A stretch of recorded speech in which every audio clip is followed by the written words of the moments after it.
Subscribe and download over 1 million code snippet including this tutorial from codegive.com, link in the description below. Python Pandas is a powerful library for data manipulation and analysis. While Pandas is widely known for its capabilities with CSV, Excel, and other tabular data formats, it also provides functionality to handle XML data. In this tutorial, we will explore how to read XML data using Pandas.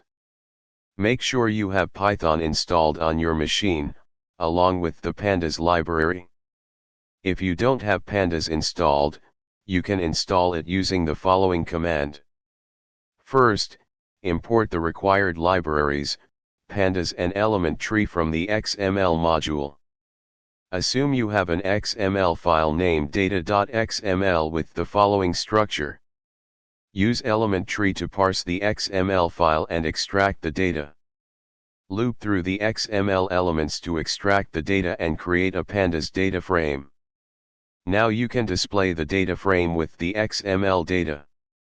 Reading XML data with Pandas is straightforward by combining the capabilities of elementtree from the XML module with Pandas data frames. This tutorial should help you get started with handling XML data in Python for further analysis and manipulation. ChatGPT.